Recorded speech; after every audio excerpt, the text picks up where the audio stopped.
आज पंकज जी ने अपने निवास स्थान पर अपने फार्म पर युवा जोड़ो अभियान के तहत आप सब लोगों को पार्टी के हम कार्यकर्ताओं से रूबरू होने के लिए बुलाया है और इतनी भारी संख्या में इतनी के साथ आप सब लोग पधारे हो।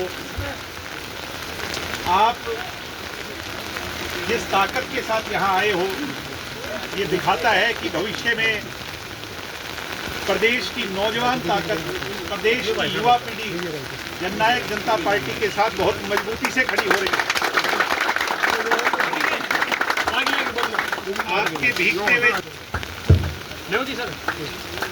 आपके भीगते हुए चेहरे और आपके आंखों की चमक इस बात की गवाही दे रही है कि आने वाले समय में प्रदेश की नाकारा सरकार के खिलाफ प्रदेश का प्रत्येक नौजवान जो प्रदेश का भविष्य बदलना चाहता है वो दुष्यंत चौटाला की अगुवाई में जननायक जनता पार्टी और चौधरी देवीलाल जी की विचारधारा के साथ खड़ा होगा।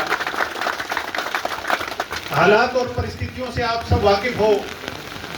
आज प्रदेश के अंदर रोजगार के लिए प्रदेश का नौजवान त्राही परेशान है।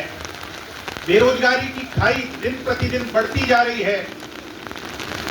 सीईटी का पेपर, कॉमन एलिजिबिलिटी टेस्ट का पेपर सरकार अभी तक नहीं करवा पाई। अब 26 मई तारीख दी है, पता नहीं इस बार भी सरकार उसे पूरा करवा पाएगी कि नहीं।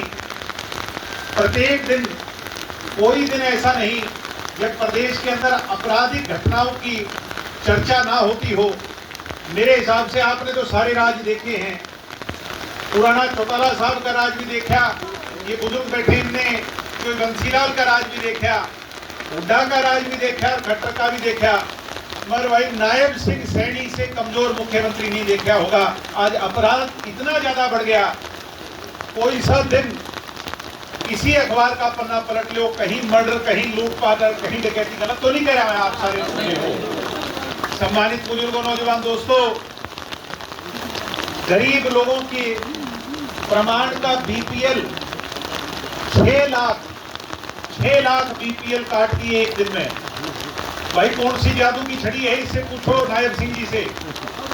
एक दिन में बीजेपी के पास कौन सी ऐसी छड़ी है जिससे 6 लाख लोग अमीर हो गए गरीब से? इस बात का जवाब इन लोगों के पास नहीं होगा। सम्मानित बुजुर्गों, नौजवान दोस्तों, इसलिए आप लोगों से कहूंगा, भाई हम तो जैसे भी थे सदैव आपके बीच में रहे, आपके साथ संघर्ष किया। 75% आरक्षण को दुष्यंत जी ने लागू किया, महिला को 50% आरक्षण का फायदा दिया, बैकवर्ड समाज के लोगों को 8% पंचायती राज में हिस्सा दिया। ये बुजुर्ग बैठे हैं, कहते थे पेंशन, अरे जितनी दुष्यंत ने पेंशन बढ़ाई, हुड्डा जी के 10 साल और खट्टर के 5 साल और ये 6ठा साल, इन 16 साल में भी 1000 रुपये पेंशन नहीं बढ़ी थी। अकेले दुष्यंत चौटाला ने 1000 रुपये पेंशन बढ़ाने का काम।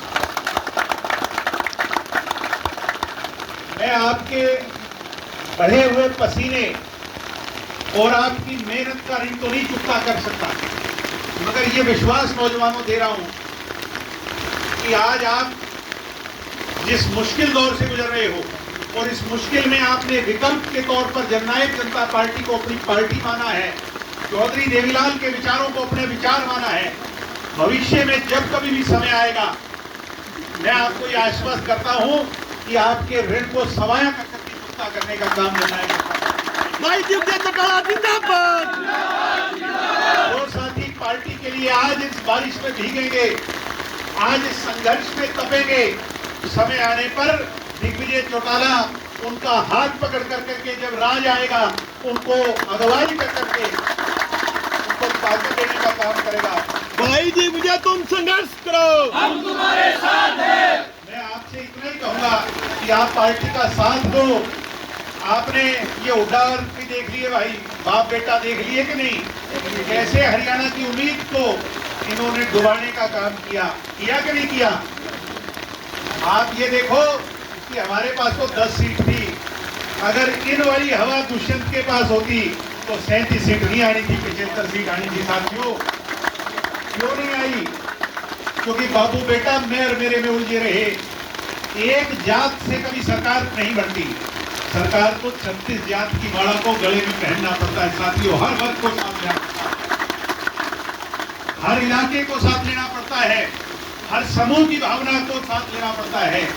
और अगर ये कोई भविष्य में ले सकता है जिस पर जाति पाति का आरोप ना हो, जो सबको साथ लेकर के चलने वाला हो, सूझबूझ रखता हो, वो दुष्यंत चौटाला से दूसरा आपका रखवाड़ा नहीं है। हाँ, गलती हमारे से रही होगी, उसकी सजा भाई आपने दे ली। हम आपके भाई हैं, आपके बीच में रहेंगे, कान भी पकड़ोगे और कुत्ता भी पकड़ोगे तो भी आपसे दूर नहीं जाएंगे। ये वादा विश्वास आपको देते हैं कि भविष्य में आप पार्टी को मजबूत करो और जेजेपी की ताकत को दोगुना करो। यही कहने और युवा इकाई से पार्टी के नौजवानों को जोड़ने आपके बीच में आया था। आप सबने इतना जोरदार स्वागत किया। ये तस्वीरें जब प्रदेश के कोने कोने में जाएंगी और नौजवान इसे देखेंगे, वो भी प्रोत्साहित होकर के आपकी भावना में भावना रखते हुए जेजेपी के साथ जोड़ने का काम करेंगे। बहुत बहुत धन्यवाद। जय हिंद, जय भारत।